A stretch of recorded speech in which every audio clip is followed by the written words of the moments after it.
We'll do it live. Fuck it. Do it live. Welcome to the Mouthpiece, episode 181. Today we're going to talk about my NFL picks of the week, my week in poker, and whatever else y'all want to talk about. The Mouthpiece is next.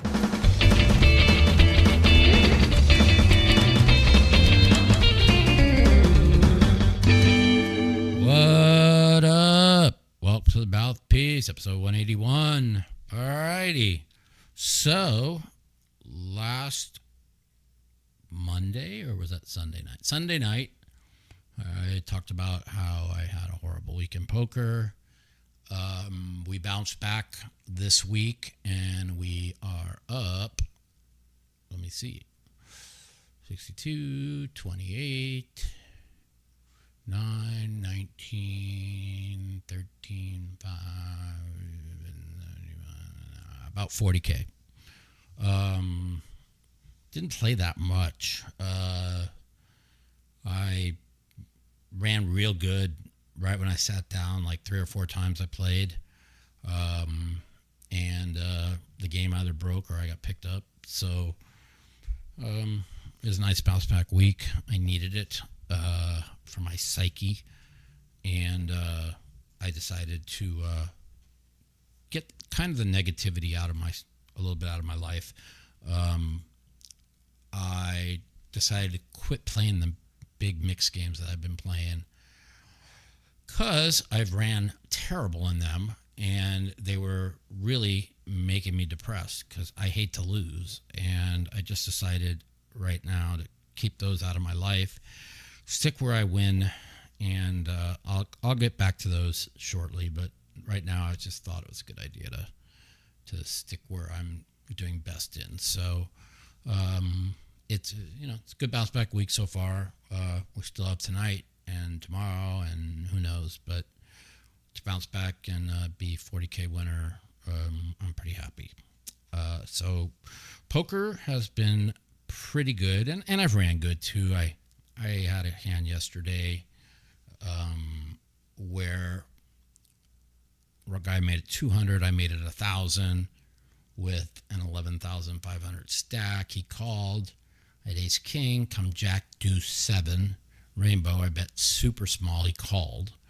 Then a king came on the turn, and I checked, and he bet big, and I just check jammed on him, and he had jacks and deuces, and I hit an ace on the second board. So that's a $11,500 gift that I got kind of lucky on. So let's see, what else did I get lucky on, really? Not really. The rest has all been pretty good. I actually misplayed a hand for like 4K in a PLO game in a bomb pot when it came king jack 3 with 2 diamonds. I let out with 3 jacks, got raised pot.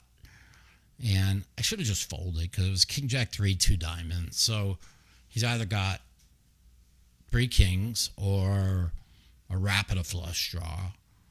But I called 1,100, and then it came like a deuce on the turn offsuit, and I jammed the 2,900, and he had 3 kings with a queen 10. So in a bomb pot, I thought that was a huge mistake. I should have lost only 300, and I lose 4K. So overall, that hand I played bad. The jack deuce hand, I guess I could just check call turn, but the player I was up against was kind of tilting.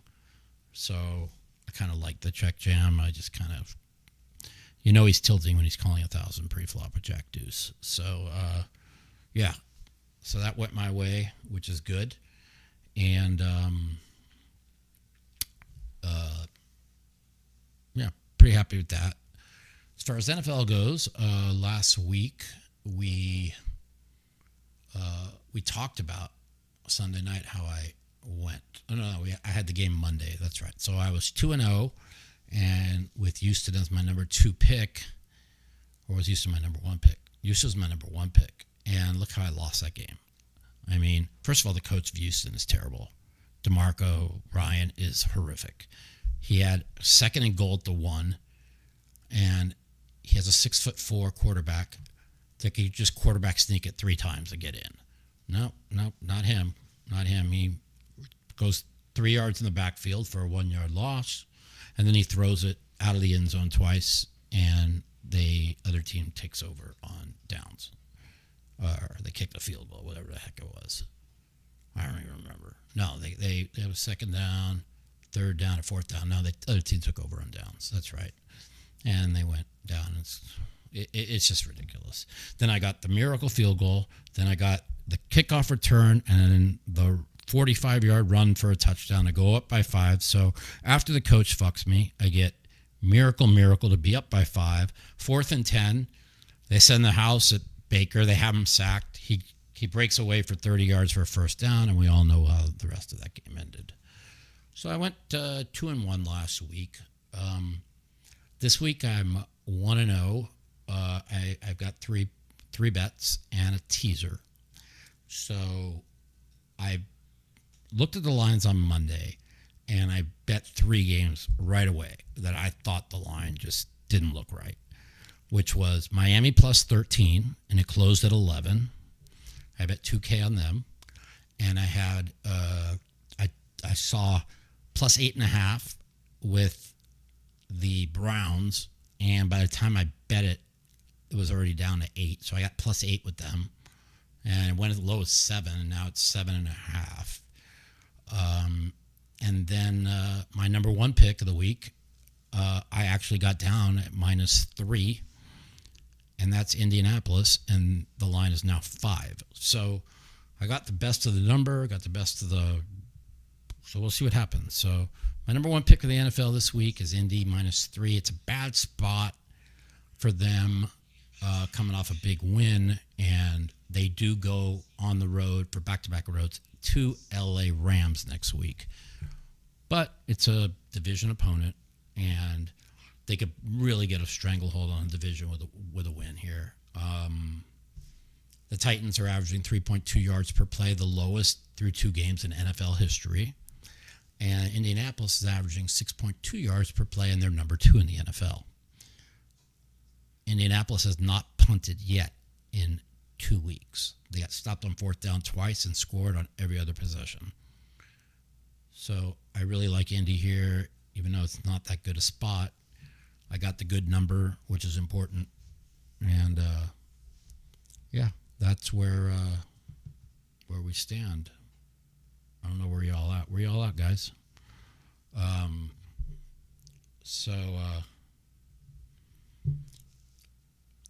That's my 3 picks. Oh, yeah, and I have a teaser.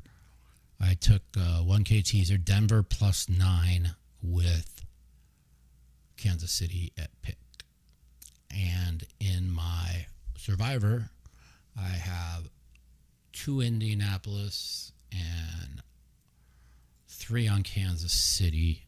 A lot of people are like, well, why are you using Kansas City this early in the year, blah, blah, blah. Well, I think their season's on the line. I mean, they played 2 really tough opponents the next 2 weeks, and if they lose this game, they're looking at 0-5 possibly, you know. Or even if they split those 2 games, if they lose this game, they're 1-4. So this is a must-win game. I don't think much of the Giants. The Giants should have won last week, but this ain't the Dallas defense. I mean, Kansas City's got. You saw what they did to Philly last week. Hurts had 100 yards passing, and they had 88 yards running, and somehow 189 yards, and they won the game. So, yeah, that's where we stand on the NFL this week. Hope I'm right. I'm 3-1 on our Fade Us podcast through 2 weeks, with the only loss being a ridiculous loss to Houston. Now, I did get lucky with Indy last week, but I had a good number, so I had +2, so I went from a push to a win on the ridiculous penalty call. But you have to have something go your way, and it did. So that's my week in poker and my NFL picks of the week. in Survivor, what did I do? Yeah, I said in the Circa, I went 2 Indianapolis, 3 Kansas City. I'm completely avoiding Seattle because I know they're going to be the chalk, and I don't think they're that good. And the Saints have played 2 competitive games. You got to avoid the chalk to have yourself a chance. And Tampa Bay against the shitty Jets, but on a short week, banged up. They don't know if their rookie wide receiver is going to play. They lost another offensive lineman. I just decided to avoid it. There's lots of places for Tampa Bay later in the year. I ain't laying no Atlanta on the road against Carolina in division, especially how Carolina came on strong in the last game in the second half, and I don't think Atlanta's that good. So, I went against the rule number 1 of Survivor, and do never take a road favorite in division. But, and if I get fucked for 2 entries this week, I will never, ever, I said I'd never take a road division favorite anyways in Survivor, but I just think Ward has looked so bad, and the other teams look so good. And granted, the Titans were up against the Rams, one of the top 5 defense in the NFL, and Denver won a top 5 defense in the NFL. But Indy crushed Miami, and everybody thinks Miami's so bad they gave away the game to the Patriots, and they gave away the game to the Bills. No, I think Miami's not that bad. So, that's, I wanted to get on here before the football tomorrow. Let's see what else is going on. My little cat, my 15-year-old cat Aces, he's took a turn for the worst, and I was going to take him into the vet today. The doctor was doing a surgery, and they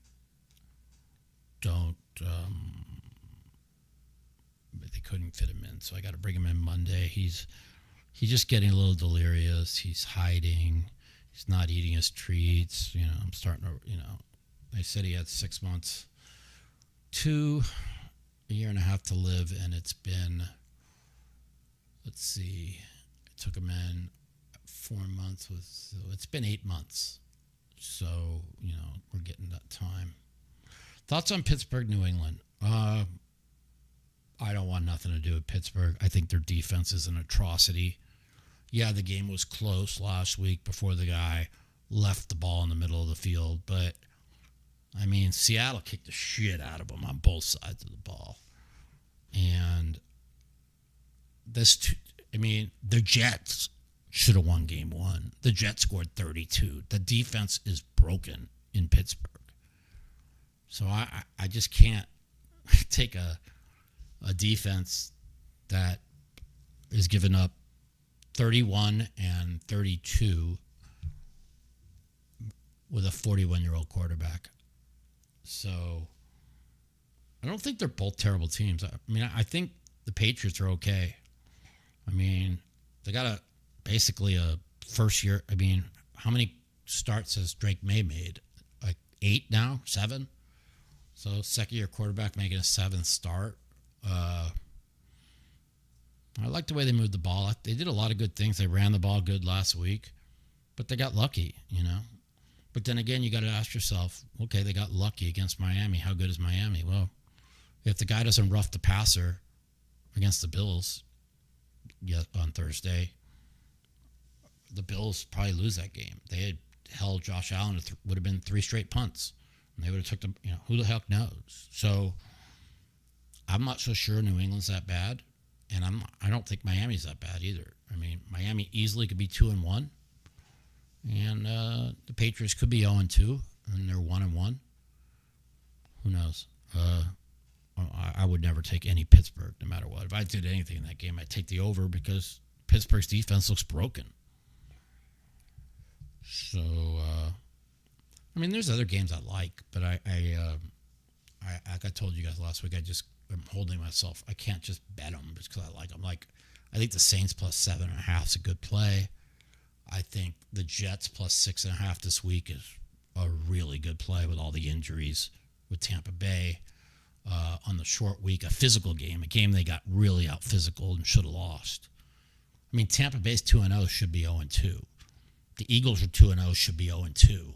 The Bengals are 2-0 should be 0-2. These are just facts. I mean, Kansas City is 0-2. They should be 1-1 and could be 2-0. So, I mean, you got to see what your eyes tell you. And my eyes tell me that Pittsburgh is a mess. And my eyes tell me that the Titans have been overwhelmed, but they also have played two great defenses. My eyes tell me I want my money on a team that hasn't punted in 2 games.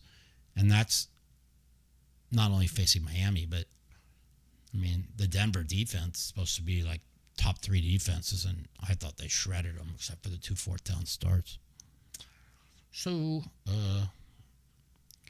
is Jonte a bust? Well, they got to give him the ball more. That's for sure. And, you know, we'll see. You asked me about the Eagles and the Rams. Like, this game here, to me, screams Eagles. And the Eagles have looked like shit for 2 weeks. Don't get me wrong. But why has one team looked great for 2 weeks? Leads the league. They're second in the league in defense. They shredded the Titan off defense last week, second half. One team's looked fantastic and should be 2-0. The other team's looked abysmal and should be 0-2, but is 2-0.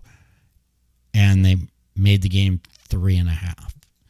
And the game is sitting on 3.5. Like, they're begging you to take the Rams, which, when I see a line like that, where one team's dominated 2 games, the other team's should have lost 2 games, and they put the 3 in the hook on it, and it's still sitting there at 3 in the hook. I mean, it's 3 minus 120 or 125 or 3 in a hook, but on paper, like, you look at what your eyes tell you after 2 weeks, and it's like, oh my God, all in on the Rams. I mean, they're going to win this game outright. And they might. I mean, if you go by what your eyes tell you, but I don't like going against what the books are telling you. And the books are telling you, take all the fucking 2 possessions you want. You could have all the 3.5s you want. So that's kind of interesting game, by the way. Let's see. What else is going on? I kind of there was a lot of games I looked at.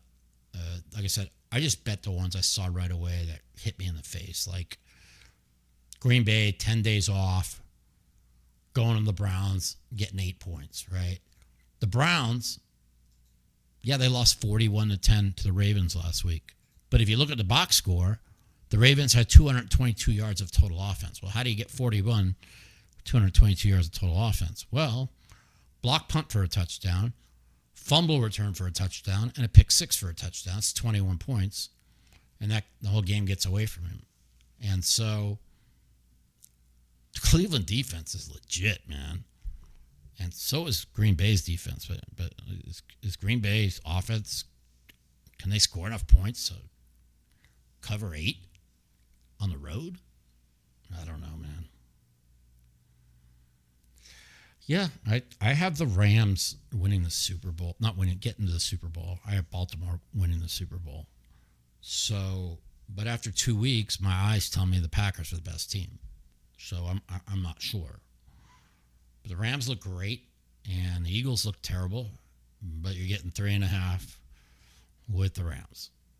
And I know it's back-to-back roads. They went into Tennessee. They flew home, and then they flew back. They didn't stay on the East Coast. I don't know, man. You know they want revenge for the game. They were one play away from beating them last year when the guy blew the assignment on Carter, and Carter made Stafford throw the ball fast. So it's going to be an interesting game, you know. I was looking at a lot of these games. You know, this Detroit game opened 6 and has been bet down to 4.5. And the thing about this game is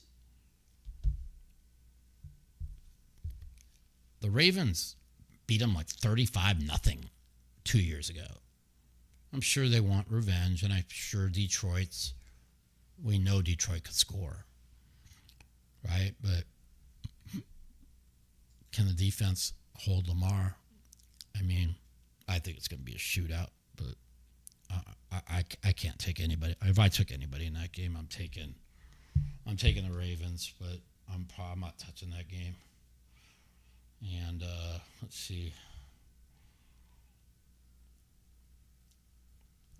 The 49ers are 2 at home against the Cardinals. I mean, if Mac Jones plays as well as he did last week, I don't know how they're not going to win, but that's an interesting game. And Arizona has Seattle in Thursday game, and Arizona never beats Seattle, ever. So you kind of think they kind of need this game. They have Dallas 1 on the road.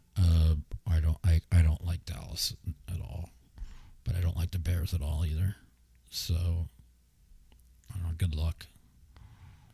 And wow, so this Broncos is down to 3 minus 15. So they're all taking the Broncos. I told you I have the Broncos in a teaser with Kansas City. I do like the Texans plus 1.5.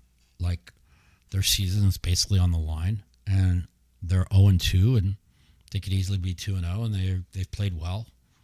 Jags aren't shit. They lost to the Bengals, who they got 3 picks off the backup quarterback, still lost. So yeah, I think that covers them all. I guess the Vikings, Bengals. I don't know. The Bengals are the worst 2-0 team I've ever seen. Minnesota's 1-1. They should be 0-2 also. So who knows? Winning teams win, losing teams lose. No interest. Commanders are 3 over the Raiders. They got every injury in the world, but the Raiders are on a short week. I ain't laying 5 with the Falcons. The Panthers closed good last week, and there you go. That's the NFL. So my week in poker so far, I'm up 40K. My NFL week, I'm 1-0. And I did make a friend of mine a 1K halftime bet. I took Michigan at halftime against Nebraska because I thought they were just crushing them on the offensive line. And they did. So far, so good. Let's see what else is going on. Yeah, that's about it. Let's see. Politics, the world is in a bad place. So try and avoid that conversation. Unless people want to talk about it. So we can see if we can get some phone calls. And seems like we don't have that many people. Normally there's a lot of people to talk to here in the chat, but I don't know. Is it all working right? Okay, cool. The Mouthpiece. If you'd like to take part in our phone call segment, you can give us a call at 702-329-0480. And if you're a snowflake or a pussy and you don't want to talk to me, you can email me at mouthpiecepodcast@gmail.com. Also, follow me at the Matusow on Twitter for times that our call-in segment will be live. All right, 702-329-0480. Give us a call. Tell us what to talk about. Poker. We talk about sports this weekend.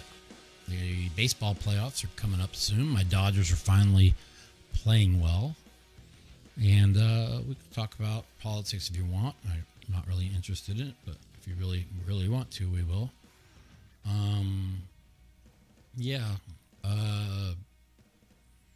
Very interested in I love baseball playoffs. Love them. And so I'm really stoked for them. And Jewish high holidays start on Tuesday, Rosh Hashanah, and then next week, Yom Kippur. So I don't play poker during the 10 highest holy days in the Jewish calendar. And the reason I don't is because every year, even when I was like beyond rich, for like the first 15 years, whenever I played, I would never play on Rosh Hashanah or Yom Kippur, but whenever I played during those 10 days, I would get crushed. And I kept saying to myself, why do I keep getting crushed? And I just decided that the man upstairs probably wants me to reflect a little bit more on my life. And so I don't play poker during those times. So there won't be much poker playing for me in the next few weeks. If there is, it's going to be playing real small games just for fun. Because I've just gotten murdered whenever I played during the 10 highest holy days of the Jewish calendar. So I've held myself to that every year.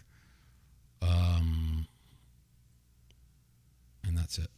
So yeah, that's a lie, by the way. So they also report that my net worth is $8 million, and it's not. So good luck. Anyways,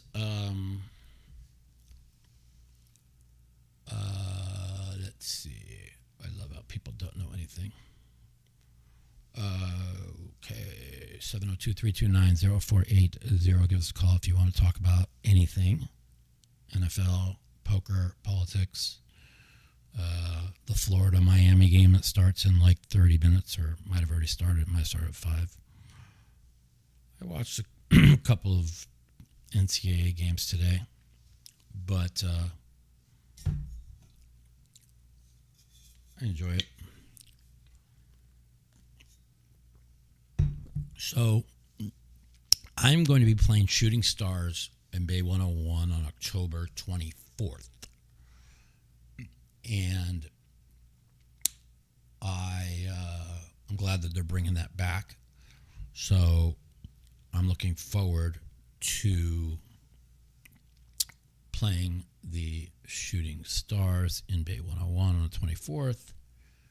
That's going to be fun. What else am I doing?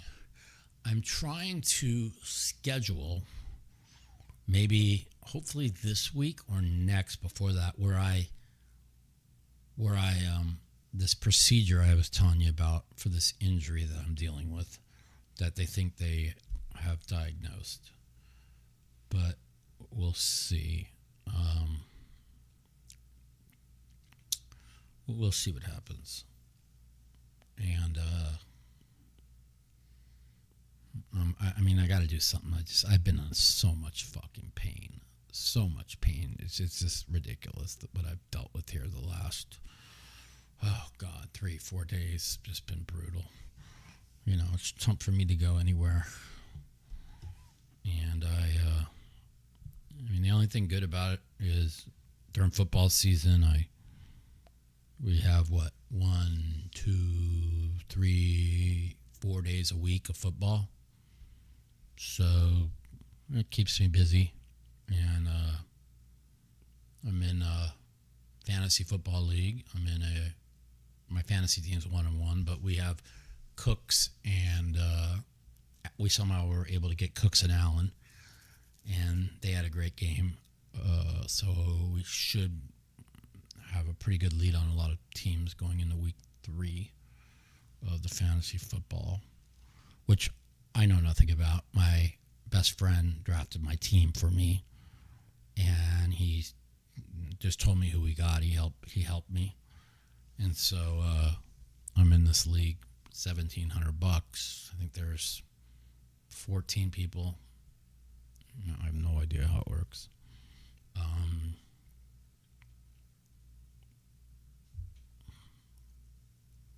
Let's see. Let's see what else. Yeah. Pretty happy, man. Mentally, I'm in a good spot. I quit. Like I said, I quit playing the mixed games like 4 days ago, and lo and behold, I won every day playing in no limit hold'em and PLO game I play in, which I always used to do. So I was getting really negative because I was taking just ridiculous beats. It's bad when you're videotaping your beats and showing them to people. Yo, welcome to the Mouthpiece. This is Mike. Hey, Mike. What's up? What up, buddy? What's your name? Hey, I'll get you riled up today. Oh, go ahead. Hey, I just, I grew up in Denver around, I have a lot of Jewish friends and all that. I just, and I don't like people talking bad shit about Jews and all that. It's just kind of my thing, Oh, I just want to bring it up to you that, I'm sorry, go ahead. The new situation, no Jews, no news, It's like everything's a Jew's fault. 8 billion people on Earth, and there's 15 million Jewish people, and we're the reason why the world's fucked up. Think about that for a minute. It's pretty sick. Sick. Hey, I just wanted to, I don't know if you're aware of this. Did you ever hear of a guy named Solomon? Ever hear of that name? That name sounds familiar to me. Is it a poker player? Okay. No. He's a Jewish financier. Okay. And he's credited with financing the Revolutionary War. Okay, you should look him up sometime. Okay. And if it wasn't for him, we probably wouldn't have a Constitution, Bill of Rights, all that stuff, First Amendment, Second Amendment. Our whole Constitution might not have happened if it wasn't for that guy, a Jewish guy. I'm going to look it up. What's the first name? I think it's spelled R-A-Y-M, Solomon. Ryan and there's, okay. Yeah, and it's just like, and I know quite a few guys. I've talked to quite a few Jewish guys, and we've talked about the guy, and I've talked to. Let's see. I got to know a movie producer, Aaron Russo. Okay. Do you remember him by any chance? Yeah, for sure. Okay, he produced the movie Trading Places. Okay. The Rose. He also managed the rock group The Who for a while, and he also managed Bette Midler for a while.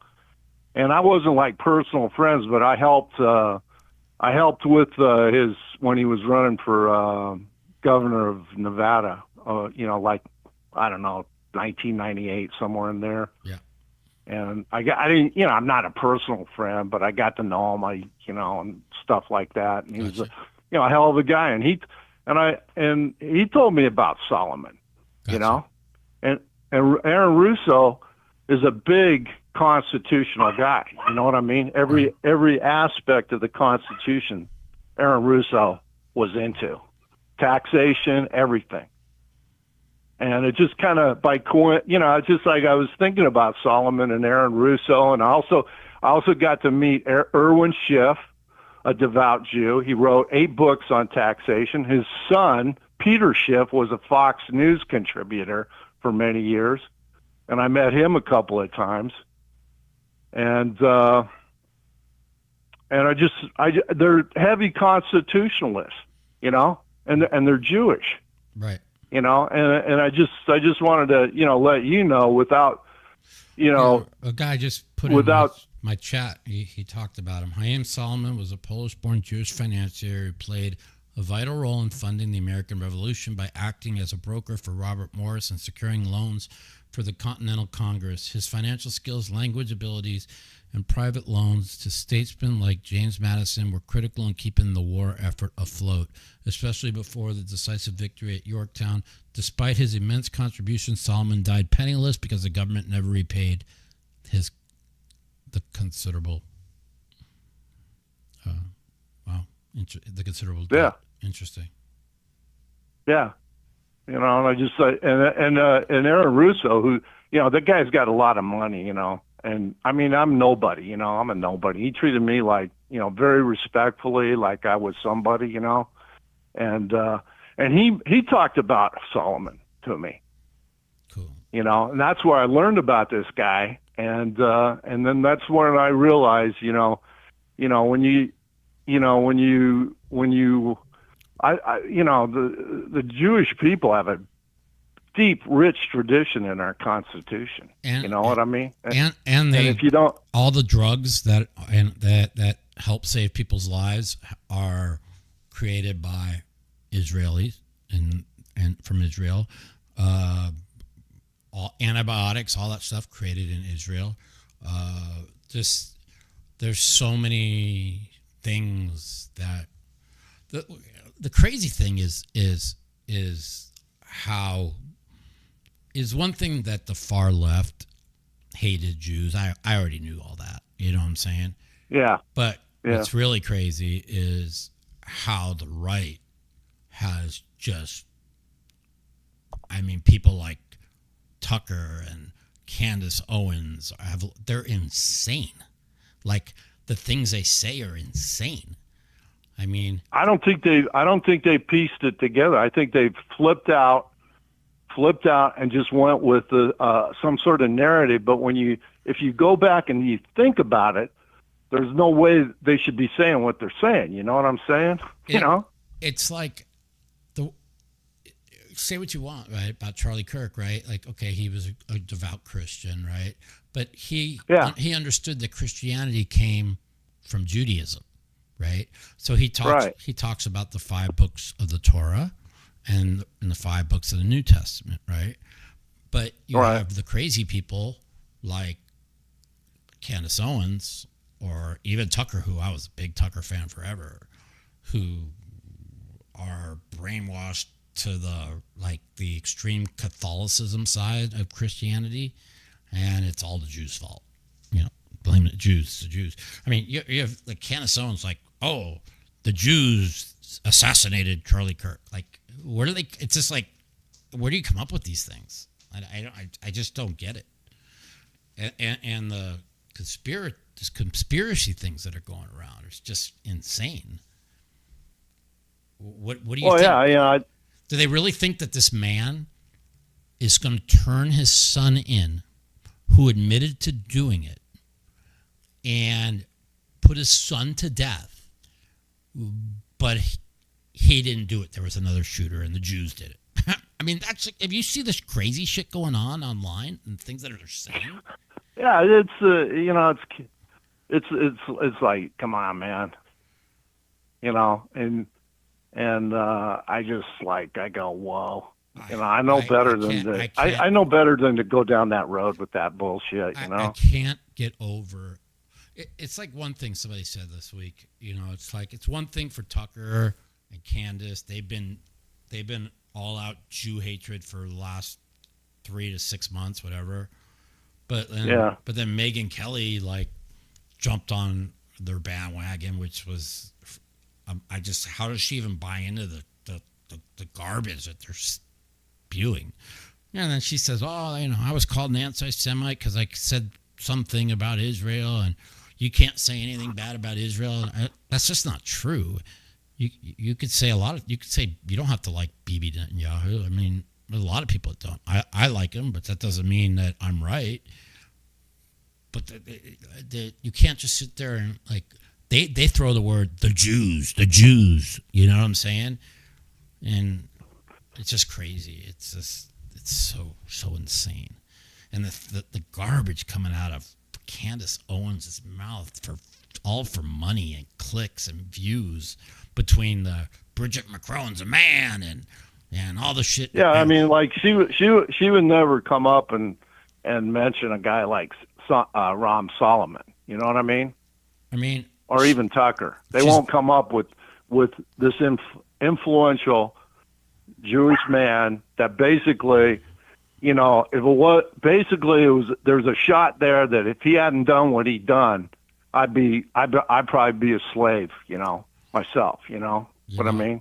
I listen, the one thing I could tell you, listen, the only difference between Christians and Jewish people is Christians believe that Jesus was the Messiah, and the Jewish people believe that he wasn't, and the Messiah will come one day. And other than that, right, if you're really, really rooted in religion like Charlie Kirk was, you understand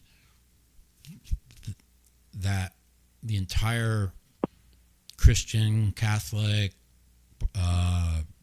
all comes from Judaism. You know, like Jesus. Yeah. Jesus. I Was mean, a Jew, we're you know? yeah. I mean, I don't know. I was. My dad's Mormon. My mom's Episcopal. They baptized me. I mean, my mom's Catholic. They baptized me Episcopal. Mhm. You know, the more, you know, I live up here in Mesquite. You know, and you know, the Mormon Church kind of has my history, and my history is that my great grandfather had, you know, he was a Mormon convert. He had 28 kids and 7 wives. Yeah. And I got all these cousins that are Mormons, and so I kind of have to listen to this stuff. You know, Listen, and it's I'm it's just not for me, but yeah, I'm a believer. I'm not putting them down. Yeah, I'm a believer that, listen, if you believe in God, I don't care what God you believe, as long as you have belief, it'll help you in life, you know. There's a reason why, you know, Charlie Kirk always talked about the 10 Commandments, right? And, Yeah. you know, he talks about the 5 books of Torah. Like, these are things that the Judaism is based in. And I've said this on my show a million times. If everybody followed the 10 Commandments, we'd have world peace. And that's just a fact. You know, that's it. So you don't have to be religious. Don't be religious, but tell yourself, try and live right and follow the 10 Commandments. Yeah. And, you know, what's the biggest right now? What's the biggest problem we have in the world, right? We have thou shalt not covet. Well, why do we have just everybody's jealous of what everybody has, you know? And on social media, exactly. Right? Thou shalt not murder, thou shalt not kill, like thou shalt not commit adultery. You know, there's just, you know. Yeah, you know, it's like I've had money, I've been without money. I don't care if my neighbor next door has a ton of money and I don't. That shit don't bother me, you know. But to other people, you know, they get into everybody's business, and then it comes down to, well, what is he? What does he do? And everybody just doesn't mind their own business and live their life, you know. I agree 100%. I agree 100%. You know, hey, this guy gave me this bet method, and I just wanted to kind of run it by you. Go ahead. See what you thought, okay? And I watch you because of poker and football and politics and all that. I'm pretty lock, stock, and barrel with you on a lot of these issues. And I have, you know, and I got kind of lost my interest in NFL football, but, you know, watching you the last couple of years, I'm back into the NFL heavily, man. I love it again, you know. Right. But anyway, here's the bet thing this guy gave me, and I don't know. I just wanted to let you know. He says, you take a game, and whoever wins the first quarter, you bet you bet the second quarter that they'll win the second quarter. And if they don't win the second quarter, you bet the third quarter, and you double up on that. They're going to win one. They're going to win one of those 2 quarters again. Interesting. I just don't know. I don't know. I just don't know what you thought of that. I just know, like, I've watched teams score the first 10 of the game, and the final score is 31-10. You know, I've watched teams. I mean, look at. But he said if you carry that process from one, he said you only bet the second quarter and the third quarter, and then if it doesn't connect on you, you carry it over into another game, and you basically it's a Martingale double up type thing. And he says he told me, he says you'll never lose. It sounds like the guys that say in blackjack, if you lose, you bet the same amount. If you lose, you double up. If you lose, you quadruple up. Well, I don't know. I lost 26 hands in a row in blackjack before, so. I've seen. Yeah, I read that. What is it? Ken Ustin's book. That blackjack years ago. He said he lost 22 hands in a row. Yeah. Of blackjack. Anyway. I mean, even if you're playing baccarat, right? I've seen it go. Yeah. I've seen it go bank like 10 times in a row, or player 10 times in a row, and you know, if I played that method, I would get crushed. You know, let's just say you're playing a baccarat table, you could bet 500 to 10,000, right? So you bet bank 500, lose, bank 500, lose, bank 1,000, right? Yeah. And so now you're down 2,000. You've lost 3 in a row. So you bet 2,000. You lost 4 in a row. you're down 4,000. You bet 4,000, you lose, you're down 8,000. Well, you'd have to win 1 out of 6, right? Then you have to pay juice on the bank, right? So, I mean, yeah, it's kind of like when you go all in poker, all in, right? And you've gone all in like 7 times in a row and nobody's called you. Well, it works until it doesn't work, right? Yeah. Chip Reese told me that one time. He's like, it works until it doesn't. And that's it, So, I don't know. Those kind of things it's interesting, but listen, beating sports is impossible. I mean, I know some people who do beat it. NFL football, you can't beat it. If you don't chase and you bet like 3 games a week, you go 2-1, 1-2, whatever. You could probably enjoy your season. If you don't tilt and you don't chase, where you win small or lose small and enjoy yourself, but we'll see what happens. All right, let me see if I get another call. I appreciate it. Okay, take care, man. Have Bye. a great weekend, my man. Take care. Cool. 702-329-0480. Welcome to the Mouthpieces, Mike. Hey, Mike. How you doing, bro? Good, bud. Who's this? This is Brian. I called one other time, I think. Cool. What's going on? Is it just me, or is it mostly teams that are colored red, white, and blue winning all the time? Let's see. The Dodgers are blue and white. They win. The Phillies, they are red and gray. They won. Who won though? I don't know. Houston's won like 2 or 3 world championships. They're orange and white. I think it's just you. Is it just The Eagles are green and white. Kansas City Chiefs are red and white, but you can't count them. I mean, the Florida Panthers have won the Cup back-to-back years. They're blue and I mean.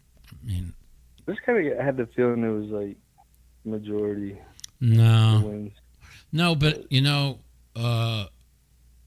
when Trump won in 2016, right, and the Patriots were in the Super Bowl, and the sharps were all on Atlanta and under, and they had the right side. But me, this was before I quit betting sports. I had like 25,000 on New England and the over, and I got just miracle, all because the coach for Atlanta is a complete idiot. When Julio Jones made the greatest catch in Super Bowl history to have first down at the 20, all they had to do is run it into the pile 3 times, kick the field goal, and the game is over. Instead, they dropped back to pass, got sacked, dropped back to pass, got a holding penalty, got out of field goal range, and somehow found a way to lose a game that was impossible to lose. So, who knows? Well, the main reason I was calling was I have an investment, and it's an app that I've created. Mm-hmm. It's just in beta, but I'm running into so many roadblocks.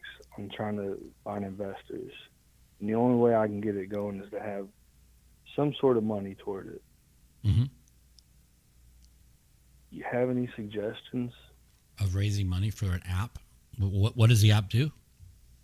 So, there's a new website called Base 44.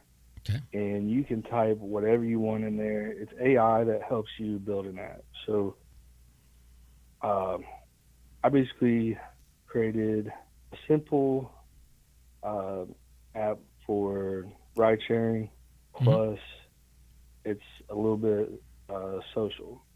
So, and I did it with an algorithm where it's really simple and easy to use. And I think it's better than some of the other apps out there. Like there's an option for, and the reason I say it is because one, it's simple, it's not a bunch of clutter. And 2, there's an option for like your driver to pick you up like one item, like a bottle of water. energy drink and you pay extra. It's interesting that you say that, but let's be honest, right? In reality, in a year from now, maybe not a year from now, but no way more than 2 years. But I think in a year, there won't be Uber drivers or Lyft drivers. There'll be all Robo-Taxis picking you up.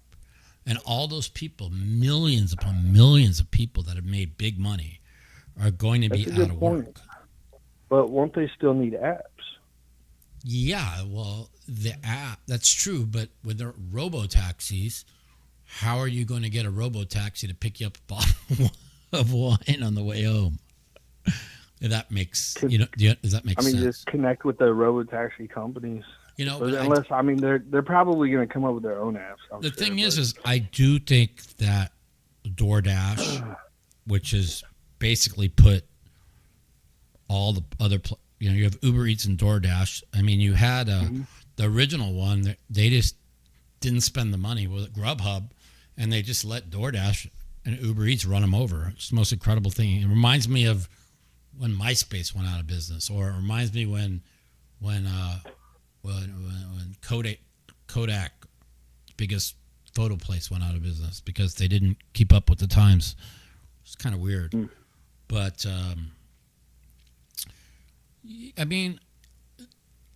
if you really look like at DoorDash now, you can order bottles of wine from liquor stores. You could, so when you order a meal, right, and it says Double Dash, you can have them pick you up a bottle of wine too. So that's kind of already out there. I mean, unless I'm crazy. No, I know I'm not, because I've seen many times Double Dash. You like to pick up here, and they do have but still, it's a multi-trillion-dollar industry, right? And I think it'll continue to be, at least for a while. Yeah.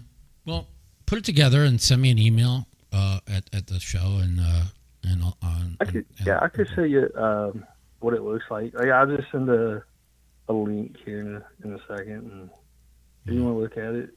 Cool. But yeah, I'm even willing to sell the whole thing and not even be a part of it. I'll take a look at it. But yeah, I just like I said, I'm running into roadblocks with everything. Yeah. Yeah. Yeah, it's the guy just wrote, Uber Eats is starting drone delivery trial soon. That's what I kind of figured. The drones are going to pick them up, and they're just going to drop them right off at your front door. I mean, that's so wild. What's really crazy about that is, and you talk about, and even Elon Musk, he could say, well, I don't care about money. Well, if you don't care about money, why are you building trucks, driverless trucks, to drive across the country? You know how many people that's going to put out of work? Or Robo-Taxis, so they don't have to hire people to. You see what I'm trying to say? It's like, yeah.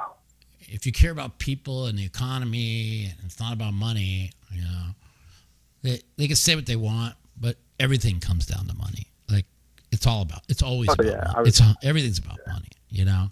My mom told me that. Well, it's just like why are blacks, Latino, or higher the crime rate? Because it's about economics. If we educate the poor neighborhoods, their crime goes down.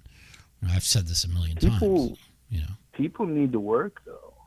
They do. If people aren't working, well, that's what very much scares me. Is I've said it many times. I have a friend that owns an Ace Hardware. He needs 20 employees. He has like 8. Nobody wants to work, right? And you ask, well, where did everybody go at COVID? Well, everybody went. They all started driving for Uber Eats and DoorDash and Uber pickup and Lyfts and I did DoorDash. Yeah, I got a friend that drives for Uber and he makes like $250,000 a year, He works a lot of times 16-hour days, but and people love it because they don't have somebody breathing down their neck. Think about that though. I could have invested $10,000 in Uber and had like 1%, by the way. But of course I'm a loser. Yeah. But I didn't understand the software, and I'm like, who's going to want to get in somebody else's car, you know? And the bottom line is it's pretty safe. I mean, yeah, we've had some Uber drivers kill people, and we've had a lot of Uber drivers get killed. But overall, with the amount that are done a day, it's pretty darn safe. And I mean, if you really think about it, like the Robo-Taxi thing, look at how many people that's going to put out of business. I mean, you're talking about putting all the taxi cab drivers out of business, Uber, all those out of business. I mean, those Robo-Taxis, you just pull up to a restaurant and you throw the food in the back and then... Well, not even that. We're just talking about if I want to go to the airport or I want to go...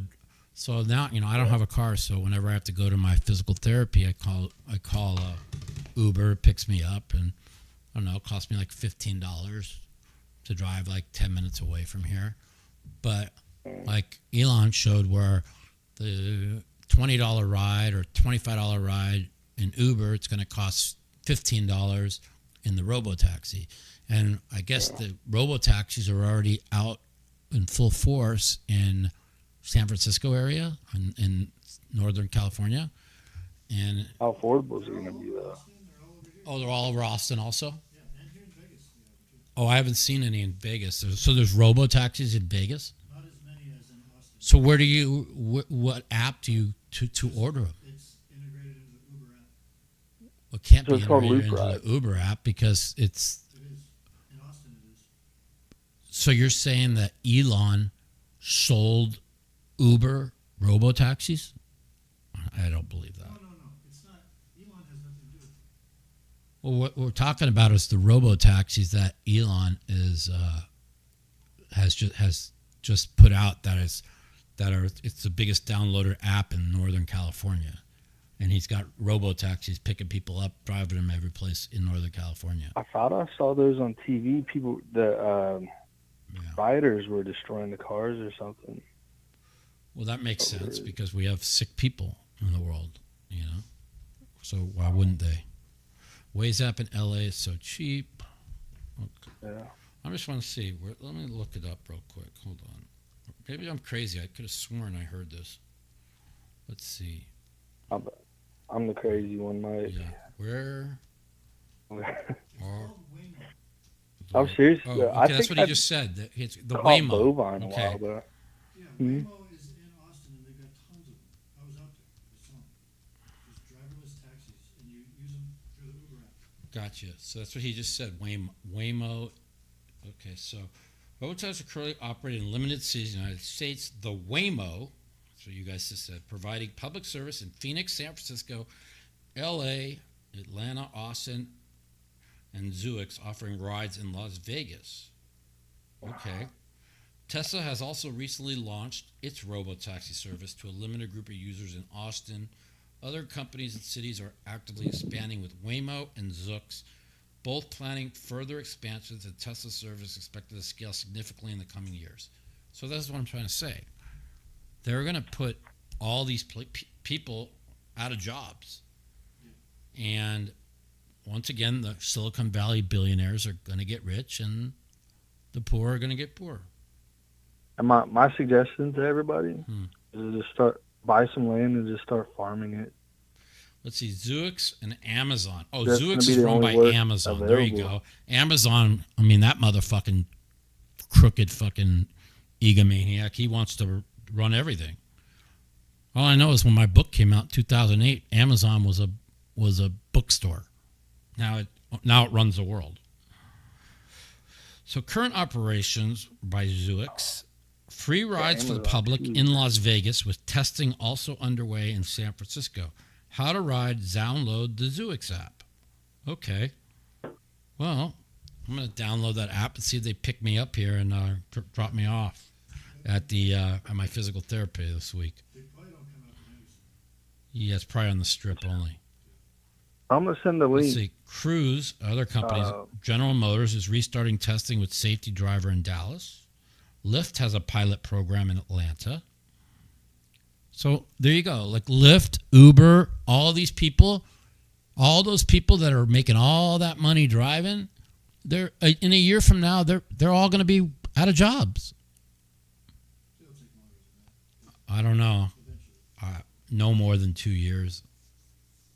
Interesting. What is Scholar 13? He says everybody's going to be homeless in Las Vegas. Are they Uber drivers? I mean, maybe the answer is like just to come up with like some homeless app where people can just network and help each other out. yeah. I mean, like I said, where'd all the workers go? Well, once all the Robo-Taxis come out, people are going to have to go back to work. But then again, because of the crazy people on the left that want $15 or $20 minimum wage, all the Wendy's and McDonald's and Burger Kings are just going to have they're not going to have people taking orders. It's all going to be AI, and they'll have one person handing people the food, and that's it. And who knows? But it's so advanced that the AI will be able to.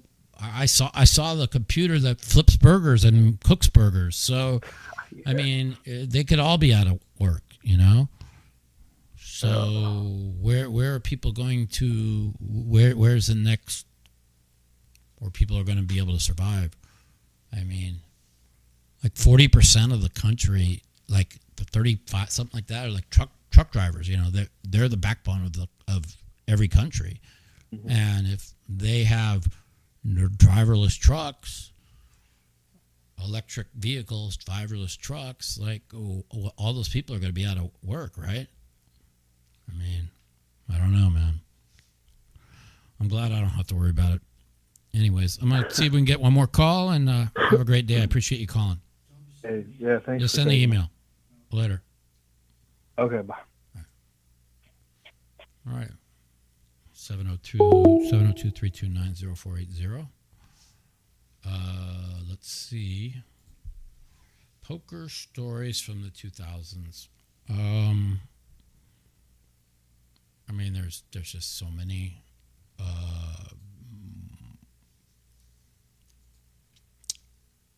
I used to go around the country playing really high mix games, and I'd say one of the funniest poker stories I'll say from when I first started. I think I've told this before, but I was like the best limit hold'em player in the world in 97, 98. And then I learned how to play Omaha 8, and I became the best Omaha 8 player in the world. And I went in 1999 to Trump Taj Mahal. That's where all the action was. And I showed up there, and nobody knew who I was, and I was challenging everybody, head up Omaha 8. And I played this guy, Dave, who actually got murdered by a it's pretty crazy. He got murdered by a mafia guy in Atlantic City, but I played him head up, and I beat him out of like 109,000, playing 2 400 and 3 600, and he quit me. And it was a pretty funny story, because when nobody knows who you are and you just show up, back then they're like, oh, look at this fish, he's got to be, so you got to be careful who you play. That was a pretty funny story. There's a funny story about 1999. All right. Hello. Hey, welcome to Mouthpiece, Mike. Hey, Mike. This is Randy in Atlanta. Hey, Randy, what's going on, my friend? Oh, well, since you were kind of talking about that app and everything, I figured you were doing like a Mouthpiece Shark Tank. So. Yeah, well, whatever. I have I had one guy call me today about running an app, like a poker app, and running it total on Bitcoin. I said, well, we have ACR, which is run on Bitcoin. We have Phenom Poker that's run on basically all crypto. So, which I believe that Phenom Poker will probably be one of the top poker sites in the world within the next 3 years, but we'll see. So, Yeah. And in the app I play on, Poker RRR, and that they're crushing it. I mean, they're making a lot of money. And like all the private games are pretty much there now. They used to be on Poker Bros, but not much anymore, So I got my own thing going. I've invented a shot clock. So it's basically like the ones on the internet, but it'll be for a live table. Okay. Um, Well, they already have shot clocks in tournaments. Yeah, for high rollers, they have shot clocks, but they're controlled by the dealer as far as being just like a iPad, 30 seconds, 15 seconds, whatever. But these are automated through a computer. So like a player, the dealer deals, presses the start button. There's read switches within the table that reads where the button is. And then when it comes to a player, they make their bet or fold, and they hit their action complete button. And I don't like it because in the cash games you have so many reg players, and half the time they don't even know what they're looking at. So strictly for tournaments. Okay, for tournament. So you're talking about a shot clock for tournaments that is run without the dealer having to hit the button. Is that what you're trying to say? Right. The dealer presses the start button. Okay, but here's they do the thing. have to. But here's the Go thing, ahead. right? The people in the shot clock, they still have their time banks. So they throw in one of the, here's my time bank. Each person gets like 6 time banks. So if you have it dealerless, who's gonna you have to have somebody throw in the time bank. Do you see what I'm saying? in this system, every 2 hours, because every 2 hours you get a break. Every 2 hours, every player would get a reset. So, say for a 9-handed table, they get 675 seconds. Okay. Which is a little over 10 minutes. Okay. And then they play for those 2 hours with that time, and then as it ticks down, then if you run out of time, you've only got your remaining either 15 or 12 seconds free period that counts down. So we know that they added the WSOP app this year, which was amazing at the World Series of Poker. As soon as you showed up, it had your picture on it, and as soon as you went broke, they hit click out, and your seat opens up, right? So let's just say you do a shot clock, like you just said, everybody gets so many minutes. When you have to have it to when the person goes broke at the table and then a new person shows up at the table, right? How do we know what did the new person who showed up at the table used all their time banks at the last table? Like it's got to be able to carry that person. The time carries over. So, like whenever you get before, now they're using the app. So, you'd still have to have a runner to bring the person to the table with a time written down by the last dealer. The new dealer puts it in, takes about 10 seconds to count that time down, and they start with that time from that other table. Be the same thing at the end of the night. In their bag slips, you could write down your time as well as your chip count. Well, I have one thing to say. Set up the poker table with the technology and fine tune it and let's present it to somebody. I mean, it's okay. Daniel's one that's always preaching about shot clocks. Right. This is a chess clock for each individual player. On YouTube, I have a video called the Hot Potato Shot Clock System. Okay. So email you can me look that. it up. Email me that, and What's your email? What's the email, bud? Mouthpiece podcast at gmail.com. I'll take a look at Mouthpiece it. Podcast at gmail.com. Okay. Yeah, I'll take a My look name's at it. Randy. I'm Randy. in Georgia. I've built the table. I'm on my second one. Nice. I refined it, and I think there's something there. And the thing is, Well, if I would like to put a team together and put them on tables. It really has to be fine-tuned, and then we could present it to somebody. I mean, I know the people. Yeah, I fine-tuned it, and I mean, I've thought of every variable. I've already filed a patent on it. Mhm. So, Nice. as far as you could even, as long as all the all the Here's tables are another run thing at the that's going same to be time. really important with that too, right? Is most people are saying until we're in the money, right? Then we put the shot clocks on. But the stalling I witnessed at the main event Right. was so ridiculous that we had to change it to 2 minutes every hand, which was ridiculous. Yeah, that kills the momentum. I do think that there's something to it, you know. I do. People will, as long as, you know, there's, like, what did you say, 675 seconds you said to start? Is that what you said? For a 9-handed table, yeah. So that's, how many minutes is that per person? 11 minutes and 15 seconds. That's for 2 hours play. 11 minutes and 15 seconds should be enough for 3 days worth of play. I mean, Well, it's an even division between all the players. So every player would get that, and that equals 7,200 seconds minus the dealing. There's 7,200 seconds in 2 hours. okay. So How much time does each player get when they start off in a tournament? they start out in a tournament. They get, for a 9-headed table, they get 675 seconds, which is 11 minutes and Okay. 15 seconds. And then every 2 hours they get how many extra minutes?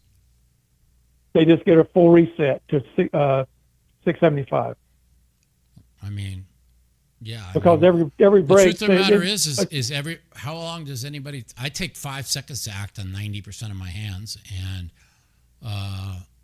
there's very little, but I guess in a 2 hour period, 11 minutes per person just seems like a lot, doesn't it? Well, that's the division of time. Yeah. So you've got, if you break it down to 7,200 seconds for 2 hours, you figure 1,200 seconds for the dealer dealing, and that leaves 6,000 seconds. You divide that by 9, and you get 675. I don't think that you can add on every 2 hours 11 and a half minutes. That's just way too much time. Because, like, even in the high rollers, they get like 6 time banks of 30 seconds, and so what that's like three and a half minutes or something like that. Right, but I just, that's for all play. That's pre-flop. That's everything. Right. You get. I've got it set up on the video for 15 seconds pre-flop, Gotcha. but I've changed it to 12. Gotcha. So you would have 12 seconds free, and then your timer starts counting. Well, I'll take a look at it, and again, when we're talking about tweaking time, that's easy to do. You know what I'm saying? If you feel like you're getting too much time, to me, I could see starting off with 11 minutes and 75 seconds for the first 2 hours, and maybe getting every 2 hours 3 extra minutes. I don't see another 11 minutes every 2 hours, because it just seems like way too much time. I mean, most people. Well, I mean, that's the division of time for the 2 hours. Right. Like I said, there's 7,200 seconds. Gotcha. Players are getting 6,000 of it, and the dealer gets 1,200 of it for dealing. Gotcha. So I mean, that is every second accounted for in the 2 hours. Gotcha. So well, it goes somewhere. I have to take a look at it, and then shoot me an email with the thing, and then with your phone number in case I have questions about it. Okay. We'll talk about it. I appreciate the call, man. Sounds good. Sounds interesting. Have a good no weekend. problem. Thanks for the call. Yeah. Appreciate it. Later. Yeah, thanks. I vote for shock collars. Yeah, no shit. I want to see no sunglasses, nothing on your face, like all that removed. I mean, or poker where you can literally read people. You know, that's it. I think that'll make the game a lot better. 702-329-0480. Oh, wow, we're an hour and 20 minutes already? Interesting. Time flew by. We had 3 good calls in. If we get one more call in the next minute or two, I'll take it. And if not, we will come back. So next, I have, like Jewish holidays are Tuesday, Wednesday. What am I doing on Friday? I don't know, but we're gonna try and get the podcast out every Friday night or Saturday. We're gonna look at viewerships, if it's better Saturday night at this time or if it's better on Friday. And yeah, no phones, no headphones, and no glasses. I agree with you 100%. And then we're gonna see how we do in the NFL. So my 2 top picks, my number 1 pick this week, and again, you guys can't lay this number, but I did. I laid 3 with Indy. For 2K, I laid, well, you guys can't guess this one because I already won it. I took 13 with Miami, but that's already done. But my other pick of the week is I took the Browns +8. It's 7.5. I really, really like this game a lot. The Browns defense is a monster, and Green Bay defense is a monster. And I really think this is going to be a 17-14 game, or even 17-10 game. I don't think they'll have as many turnovers at home as they did on the road. And as good as I think Green Bay is, and I do believe through 2 weeks they are the best team in the NFL, this will be an interesting week. The Browns, yeah, their offense struggles a little bit, but they're not that bad, and their defense is a monster. So the total's 42, 41.5. I mean, the only reason why I don't want to go under in the game is both defenses are so good that you could, like, look at last week. The Ravens got 21 points off of turnovers, right? And just those will put games over easily. Listen, when one team looks like the best team in the NFL, and the other team, their offense looks like death. I like getting 2 scores at home with the team that literally, I mean, Cleveland's through 2 weeks. I think they're the number 3 or 4 ranked defense. Anyways, Barry Wong will just keep regurgitating what he sees on MSNBC. So enjoy your fun day at the MSNBC office, and we have our 2 picks. Yeah, Indy -3, and what was my other one? Oh, the Browns +8. I think you could. I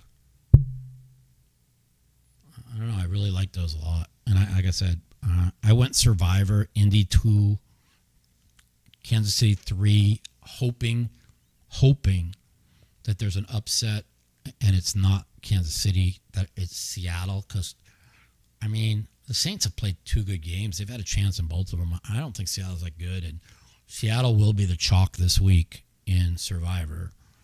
And I didn't think Indy would be very high owned because the line was 3, but now it's moved to 5, and the higher that line goes, the more people will probably be on it. And like I said, if I lose 2 entries, I'm going to be sick next week, because this will be the only time all year that I take a division road team in Survivor. I know it's death. You're playing with fire when you take division road teams in the NFL and Survivor. So there's going to be upsets. They're coming. You can't just have every 4-point favorite in the NFL through 2 weeks win outright. It's impossible. It's the NFL. I'll see you guys next Friday or Saturday. Have a good week. Stay out of trouble. God bless you all. And have a great week. Later. The Mouthpiece.